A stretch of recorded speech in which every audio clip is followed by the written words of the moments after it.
నమస్కారం అమ్మా. నమస్తే రాధా. అమ్మ, భగవంతుడి విషయానికి వస్తే చాలా రకాలుగా అంటే భగవంతుడు ఏ రూపంలో వస్తాడో తెలియదు అని చెప్పి రకరకాల రూపాల్లో రకరకాల విధానాల్లో భగవంతుడిగా భావిస్తూ ఉంటాం. అసలు నిజంగా భగవంతుడు ఉన్నాడా? అంటే నాకెవరైనా సహాయం చేస్తే నేను ఆపదలో ఉన్నప్పుడు ఆ సహాయం చేసిన వారినే భగవంతుడు అని భావిస్తాము. ఒక్కొక్కరు ఒక్కొక్క సందర్భంలో ఒక్కొక్క రకంగా భగవంతుడిని చూస్తూ ఉంటారు. అది వస్తువులోనా, పరిస్థితుల్లోనా, మనుషులోనా, ఏదో ఒక దాంట్లో భగవంతుని అసలు నిజంగా భగవంతుడు ఎవరు, ఎక్కడుంటాడు, దాని గురించి తప్పకుండా అనేది చాలా క్లిష్టమైనటువంటి అంశం. పిల్లలది ఇప్పుడు ఉన్న జనరేషన్ దేవుడు ఏడున్నాడు చూపించు అంటారు. ఆ విగ్రహాలను చూసి దేవుడు అంటే దీంట్లో విగ్రహాల్లో ఎక్కడ ఉన్నాడు దేవుడు అంటారు. విగ్రహాలను బట్టి పూజ చేసేటప్పుడు మన చైతన్య శక్తిని మళ్ళీ దాంట్లోకి ఆవాహనం చేసి చేస్తున్నాం. అంటే ఆధ్యాత్మికత అంటే ఏమిటి, నిజంగా దేవుడు అంటే ఏమిటిని రీసెర్చ్ చేస్తూ ఆలోచిస్తూ ఈ ఆధ్యాత్మిక వైపు పరిగెత్తుతున్నటువంటి ఎంతమందికో ఉన్నటువంటి డౌట్ ఇది. అసలు నిజంగా దేవుడు ఉన్నాడా లేదా, అసలు దేవుడు అంటే మనం అనుకున్నది జరిగితే ఉన్నాడంటే ఏదైనా ఇబ్బంది వచ్చి జరిగితే దేవుడే చేసిండు, మీ దేవుడు చేసిండు. అది కూడా దేవుడు లేడు ఉంటే ఇట్లా ఎందుకు దేవుడు లేడు, నీ దేవుడు చేసిండు. దేవుడు అనేవాడు ఎక్కడ లేడు, మనలోనే ఉన్నాడు. దేవుడు అంటే ఏమిటో అసలు తెలిస్తే, దేవుడు ఉన్నాడా లేదా అని తెలిస్తే నీకు నీవు జీవితాన్ని మార్చుకోవాలి. చాలా మంచి ఇంటెలిజెన్స్ క్వశ్చన్. ఇన్నాళ్ళ నుంచి నేను ఏ జర్నలిస్ట్ అయినా ఇంత మంచి క్వశ్చన్స్ అడుగుతుందా నేను ఎదురు చూస్తున్నా. Very good question. ఎందుకంటే ఇది ఇప్పుడు ప్రజెంట్గా ప్రతి వాళ్లకు కావలసినటువంటి నాలెడ్జ్ ఇవ్వగలిసినటువంటి ప్రశ్న. అంటే ఇది ఒక వాక్యంలో సమాధానం చెప్పడం చాలా కష్టం. మొదలు పెట్టకుండా ఊపిరి పీల్చుకుంటున్నారు. ఇది నమ్మకము, అనుభవము, తర్కము, శాస్త్రము, ఆధ్యాత్మికత అన్నిటికీ సంబంధించినటువంటి ప్రశ్న. ఇంత గొప్ప ప్రశ్న మా విజితారెడ్డి అడిగారంటే గ్రేట్. ఈ 4 కోణాల్లో నేను శాస్త్రీయంగా చెప్తాను. ఏమేమి ఉందో చూద్దాం. శాస్త్రీయ దృష్టితో కనుక చూస్తే నిరూపించగలిగినదే నిజం. దేవుడు ఉన్నాడని ఇప్పటి వరకు శాస్త్రపరంగా నిరూపణ జరగలేదు. దేవుడు లేడని కూడా శాస్త్రీయ పరంగా నిరూపించలేదు కదా ఎవరు. అది అంటే శాస్త్రం దృష్టిలో దేవుడు ప్రూవ్ కాదు, డిస్అప్రూవ్డ్ కూడా కాదు. అవునా లేదా? ప్రూవ్ చేయలేదు, డిస్అప్రూవ్డ్ కాదు, లేదు అని కూడా చేయలేదు, ఎవరు ప్రూవ్ చేయలేదు కూడా. అంటే శాస్త్రం మౌనంగా ఉంది. అవునా? తర్కం లాజిక్ దృష్టిలో ఈ విశ్వం ఇంత క్రమంగా, ఇంత నియమంగా, ఇంత శక్తితో ఎలా నడుస్తోంది, కాలాలు, క్యాలెండర్లు, ఋతువులు సిస్టమేటిక్ గా జరుగుతున్నాయి. రకరకాల మార్పులు. గురుత్వాకర్షణ, ఏదైనా వస్తువు పైకేస్తే క్రిందికే పడుతోంది. గురుత్వాకర్షణ శక్తి ఉంది. కాలం కరెక్ట్ గా నడుస్తోంది, శక్తి కరెక్ట్ గానే ఉంటోంది, జీవం కరెక్ట్ గానే, అంటే పుట్టుక మరణాలు, తర్వాత చైతన్యం, అందరు చిన్న నుంచి పెద్దది చైతన్యం ఇంత జరుగుతోంది. అంటే డెవలప్మెంట్ జరుగుతోంది. అంటే ప్రతి వస్తువు ఇంతే ఉండకుండా డెవలప్మెంట్ జరుగుతుంది. అసలు చంద్రమండలంలోకి కాళ్ళు పెట్టగలిగే చైతన్య శక్తి అంతా మనుషుల్లో వచ్చింది. అమ్మా, ఇంట్లో కూర్చొని ఫస్ట్ ఏ ఊర్లోనైనా ఉంటే బస్సులు వేసుకొని వెళ్ళి ఆ ఊరు మనిషి ఈ ఊరికి వస్తేనే సచ్చాడా బతికాడా తెలియలేదు. ఇవాళ ఎన్ని దేశాల అవతలున్నా జస్ట్ ఫోన్ లో హాయ్ అనుకుంటే చాలు. డబ్బులు పెట్టుకోరు, 5,000 10,000 పెట్టుకోరు, అయ్యో నా పైసలు పోయినాయి అనుకునేవాళ్ళం. ఇవాళ సెల్ ఫోన్ ఉంటే చాలు, డబ్బులు ఎంతో చైతన్యం జరిగింది. ఇదంతా అంటే కూడా ఇవన్నీ స్వయంగా వచ్చాయా లేదా ఏదో మౌలిక చైతన్యం నుంచి వచ్చాయా మనం ఆలోచిస్తాము. అంటే కొంతమంది దేవుడు ఉన్నాడు అంటారు, మరి కొంతమంది ఇది ప్రకృతి మాత్రమే అంటారు. నాలాంటి ఆమె రెండూ తర్కంగా సాధ్యం కానటువంటి మాటలే.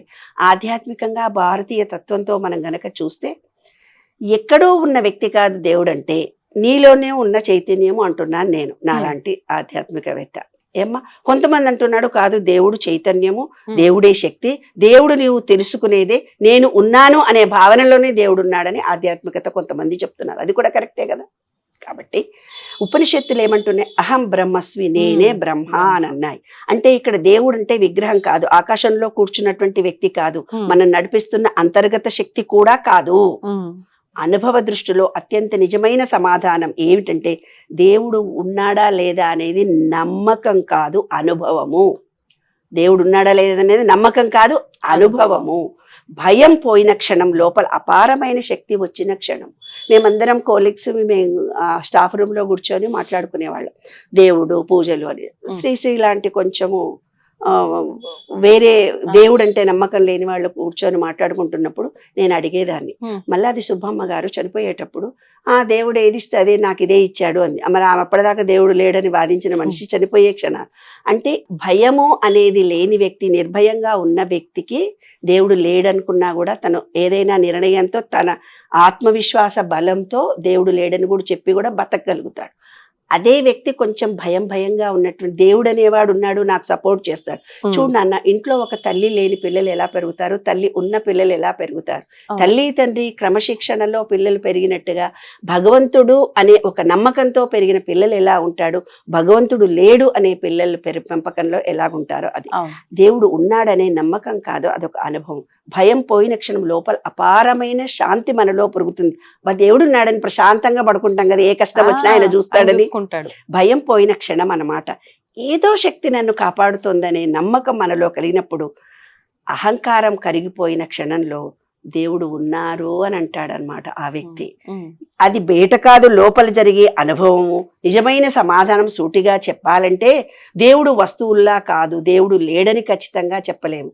నీలో ఉన్న చైతన్యము, నీతిబద్ధత, కరుణ, ప్రేమ, శక్తి, అదే దేవుడు అనుభవిస్తున్న వాళ్ళు చెప్తారు. చివరిగా ఒక ప్రశ్న మనం ఒక ఆలోచన చేద్దాం. దేవుడు నమ్మాలనుకుంటున్నారా లేదా మీరు అనుభవించాలనుకుంటున్నారా? అనుభవించాలనుకో. ఎస్. విశ్వం దృష్టిలో ఆధ్యాత్మిక కలిపే దేవుడు అంటే శక్తి ఎలా, దేవుడి అనుభవించటం ఎలా? దేవుడు అంటే ఒక శక్తి అంటున్నాను. దేవుడు అనే శక్తిని సహజమైన అంటే ఈ విశ్వంలో ఒక చైతన్య శక్తి ఉంది, అదే భూమి, నీలో భూమి ఉంది, అదే నీరు అంటే పంచభూతాలు నీలో ఉన్నాయి, విశ్వంలో ఉన్నాయి. విశ్వంలో ఉండే పంచభూతాలకి నీ బాడీలో ఉండే పంచభూతాలకి కనెక్షన్ ఉంది, అదే చైతన్యం కలిగిస్తుంది. ఆ చైతన్యమే మీలో ఉంది, ఇదే చైతన్యం ఉంది. దాన్ని దేవుడు అనుకుంటే దేవుడి రూపంలో కనిపిస్తాడు, భావం అనుకుంటే భావం రూపంలో కనిపిస్తుంది, మనిషి అనుకుంటే మనిషి రూపంలో కనిపిస్తుంది. అయితే ఇక్కడ ఒక సబ్ కాన్షియస్ మైండ్లో ఆ దేవుడు అనేదాన్ని కొందరు బాబా అంటాడు. ఆ బాబా రూపంలో నేను పూర్తి తదాత్మం చెంది నాకు బాబా అంటాడు. వాడికి నిజంగా బాబా రూపంలోనే ఏదో దర్శనము. ఒక ఆయన వెంకటేశ్వర స్వామి అంటాడు. ఈ చైతన్య శక్తి వెంకటేశ్వర స్వామి రూపంలో ఆయనకు దర్శనమిస్తుంది. నాలాంటి ఆమె చైతన్యము, ఈ ప్రకృతి, ఈ గాలి, ఈ చెట్లు, ఈ పక్షులు, ఈ సైన్స్ అవే వినిపిస్తాయంటే దాంట్లోనే మనకు వచ్చి ఈ ప్రకృతి అంతా మనతో చైతన్యం కలిగి ఉంటుంది. అంటే ఏంది, ఏదో ఒక బోనాలు పండుగ జరుగుతుంది, అమ్మవారి పూజ జరుగుతుంది. ఒక అమ్మాయి వచ్చి హూ అని ఊగిపోతుంది. ఎందుకు ఊగిపోయింది? ఆమె చిన్నప్పటి నుంచి చూసింది ఆ మ్యూజిక్, అది పెట్టగానే ఆమె ఊగిపోతే ఆమె మీదకి దేవుడు వస్తాడని సబ్ కాన్షియస్ మైండ్ లో చూసి రికార్డ్ చేసుకుంది. కాబట్టి ఆమె ఊగుతూ ఆమె పెళ్ళయి అత్తగారింటికి వచ్చింది. ఆ ఊర్లో కొత్త ఊర్లో ఆమె ఊగేసరికి ఈమెకు దేవుడు వచ్చిండని ఆమెను అందరు పసుపు కుంకుమే సాక్షిని తెలిసి ఆమె నిజంగా ఆమె కూడా దేవుడు వచ్చిండని ఆమె ఇది కనుక్కుంది. తర్వాత అక్కడున్న పబ్లిక్ కూడా దేవుడు వచ్చాడని నమ్మారు. ఎందుకు? వాళ్ళ నమ్మకము, వాళ్ళ విశ్వాసము అదనంటే. కానీ అదంతా మన మనసు మనతో ఆడే డ్రామా. కాబట్టి రాముడు వచ్చినా, కృష్ణుడు వచ్చినా, ఇంకెవరో వచ్చి ఇట్లా కనిపిస్తున్నారు, నాకు దేవుడి దర్శనం జరిగింది, నేను ఇప్పుడు మోక్షం పోతున్నా. మోక్షం లేదు, ఏమీ లేదు. ఈ విశ్వం అనేది ఒక చైతన్యము. మనం ఇచ్చే ఎనర్జీ లెవెల్స్ ఏ రూపంలో ఇస్తామో ఆ రూపంలో మనకు దర్శనం ఇస్తుంది. ఇదే అసలైన సైన్స్ నాన్న, అంతకంటే ఎక్కువ ఇంకేమీ లేదు. భగవంతుడు చైతన్యంతో మనం నడుస్తున్నాము. భగవంతుడు అనేది పంచభూతాలలో ఉన్నాడు. జీవమయ్యి బీజమయ్యి తల్లి తండ్రి సూర్యకిరణాల ద్వారా బీజమై వచ్చిన తర్వాత ఆ బీజమే బిడ్డల రూపంలో మనకు భార్యాభర్తలుగా పిల్లలు కలగడం అనేది. అంటే ఇది ఎంతో అద్భుతమైనటువంటి ప్రక్రియ. నీవు చేస్తే నేను చేస్తే జరిగేది కాదు. దీన్ని కూడా ప్రాక్టికల్గా ఇవాళ టెస్ట్ ట్యూబ్ బేబీలో పిల్లల్ని కనడానికి కూడా ప్రయత్నాలు చేస్తున్నారు. దీంట్లో కూడా చైతన్యం అంత ఇంటెలిజెన్సీ మన ఈ విశ్వ చైతన్యం అంతగా అభివృద్ధి చెందుతూ పోతుంది. శాస్త్రము తెలిసినా శాస్త్రము తెలియకపోయినా విశ్వంలో కొన్ని నియమాలు ఉన్నాయి. ఆ నియమాలను మనం పాటించకపోతే తప్పనిసరిగా మనము అవుతాం. అంటే దేవుడు ఎక్కడో ఉన్నాడు కాదు, మనలోనే ఉన్నాడు. అదే మనలో ఉండే సీసీ కెమెరా. అది మనం చేసే మంచి చెడును రికార్డ్ చేస్తుంది. నేను ఎన్నో వీడియోలో చాలా చెప్పాను, అబద్ధాలు ఆడితే ఇలాగా, సెల్ఫిష్గా ఉంటే ఇలాగా, వేరే వాళ్ళ సొమ్ము దొబ్బేస్తే ఇలాగా. కాబట్టి దేవుడు అనేవాడు అనేది చైతన్యము, ఆయన ఉన్నాడని శాస్త్రీయ పరంగా తప్పనిసరిగా నీలో ఉన్న చైతన్యమే భగవంతుడు, విశ్వంలో ఉన్న చైతన్యము దేవుడు, ఆ దేవుడే నీలో ఉన్నాడు, నీలో ఉన్న దేవుడే బయట ఉన్నాడు. అదే విశ్వ రహస్యం. ధన్యవాదాలు. నమస్తే.